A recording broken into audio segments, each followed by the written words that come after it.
The conflict in Syria. What hope for reconciliation? In the interview, Patriarch Gregory III, the leader of the Melkite Greek Catholic Church in Syria. Patriarch Gregorios, Sie sind in einem Dorf 9 Patriarch Gregory, you were born in Syria, a village near Damascus, and you're often in the city.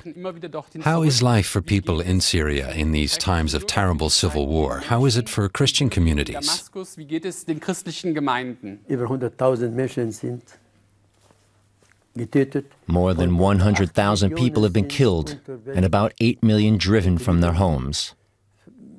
They have no home of their own.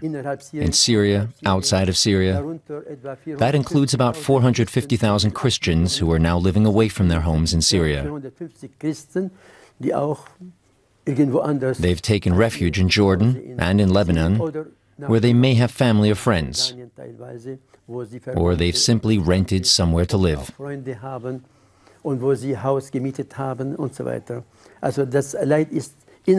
So the suffering isn't only in Syria, it's spread outside it too. Lebanon is suffering greatly, Jordan to a lesser extent.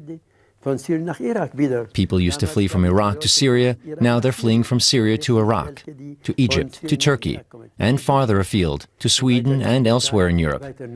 But thank God, most are still in the country or with our neighbors. Do you fear that a protracted conflict could mean the end of Christianity in Syria? I say that we have to have solidarity with each other. The Church has a special role to play in that, bringing back unity, so we can find our way back to each other. We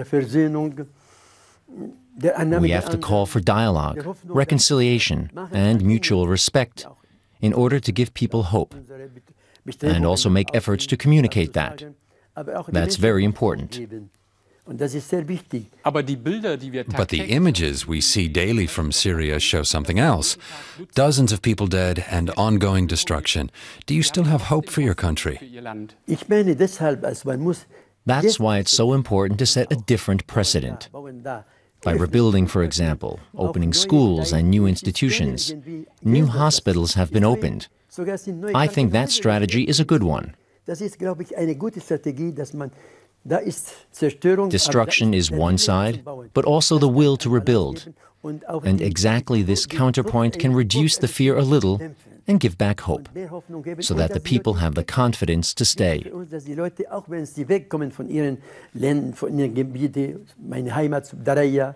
My hometown is Daraya, close to Damascus. Everyone has fled, 200,000 people, all of my relatives. But I try to say, stay where you are, do not abandon Syria. And that's the hope when we set a precedent. For example, the Pope sent help. Now we're going to hold a humanitarian aid conference with the EU and Catholic Charities from Germany and other countries, so that we can ask the question, how can the Church help?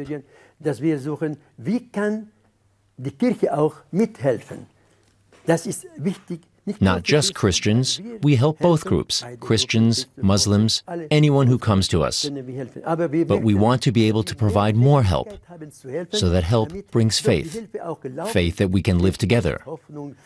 We want to set new accents, not just hate, separation, and division. Who's to blame for the dramatic events in Syria?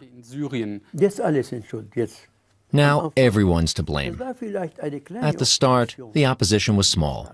The military didn't hit back immediately with full force. That's why there were relatively few casualties in the first 8 to 10 months. Then it escalated. In the beginning, the army could have cracked down harder, but back then, the police were forbidden to carry weapons. I know that from my own people who were with the security forces. It was forbidden. The escalation came after weapon deliveries from all sides. So the opposition was no longer just the opposition, they were also bandits. They were foreigners, foreign fighters coming from all over the world, even from Europe, from Belgium, I've heard, and other countries.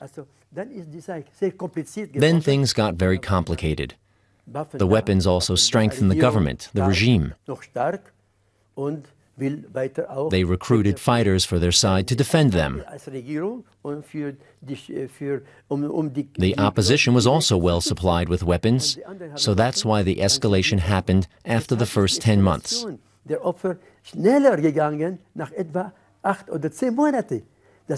the first year, things weren't so bad. But in the second year, the number of victims increased to 100,000. That's the result of weapons deliveries from all sides.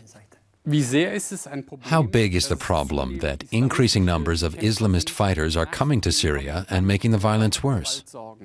I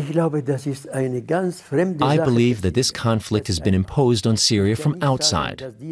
That's one point. It's not Syrian citizens who are responsible for these atrocities, but people from the outside, people who are doing it deliberately. And I believe, how can I put this? There's a conspiracy intended to show Islam in a bad light. They're trying to conjure up a conflict within Islam. People who do not identify at all with this religion, but present themselves in public as the true defenders of the faith.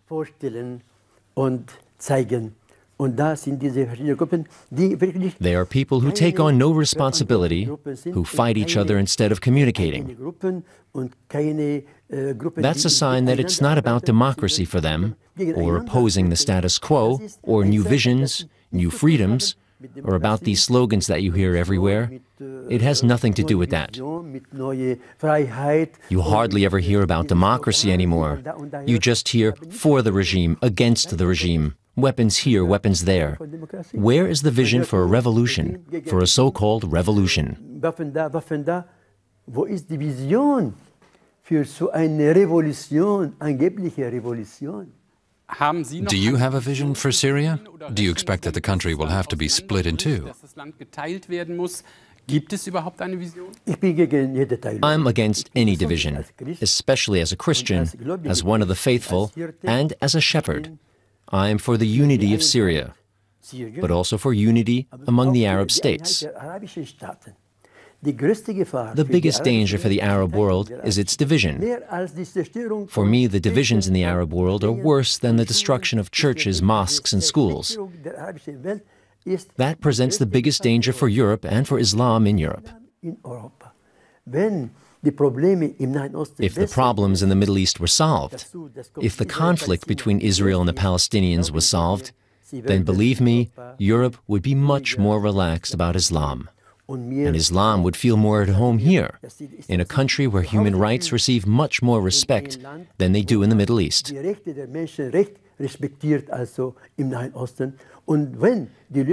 If, specifically, Syria acts diplomatically and politically to save democracy, laicism, secularism, and the positive aspects of the Sharia, if religion and state work together, if that all succeeds in Syria, that could be the savior of the entire Middle East.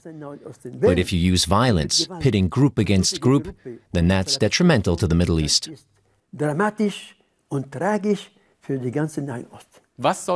What should the German government do to end the bloodshed in Syria? Firstly, I'd like to thank Germany. I find its position on weapons deliveries very positive, and I'm grateful for that. And Austria too, I believe. I was in Brussels and I spoke to officials from the European Union, the European Commission, and many other people. I see changes happening. Many other European countries are against weapons deliveries to Syria. Shipments of more weapons means more casualties and an increased danger for smaller groups like Christians, Druze, and Alawites too, not just the Christians. That's why supplying more weapons to Syria would be criminal.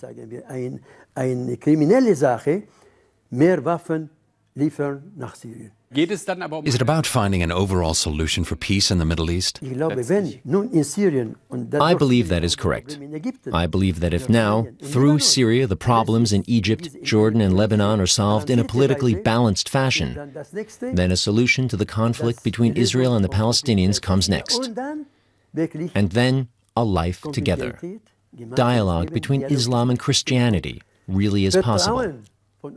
Trust from Europe and the Arab world simply does not exist, nor between Europe and the Middle East. A solution to the conflict in Syria would contribute to solving the conflict in Palestine.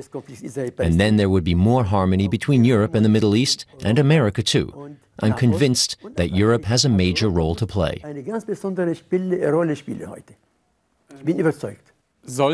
Should the German government, should European politicians speak with President Assad? You can't push everything onto Assad. I believe the problem was the so-called Arab Spring was seen and approved of. I had a conversation with the ambassador of Saudi Arabia at a reception in Beirut. I was a little critical of the Saudi position, and he produced an interesting comparison.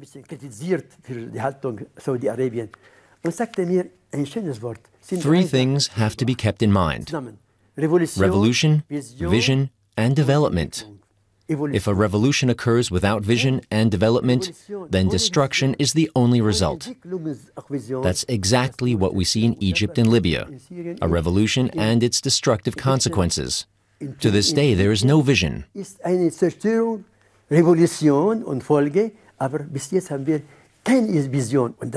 That's also a task for Europe, to stop these terrible revolutions and this spring that has become so dramatic and so bloody. To say that we in Europe, together with the Arab countries, want a new vision for the Arab world. That would be the right way forward. And it would be the way to solve the problem in Syria and also in Palestine and Israel.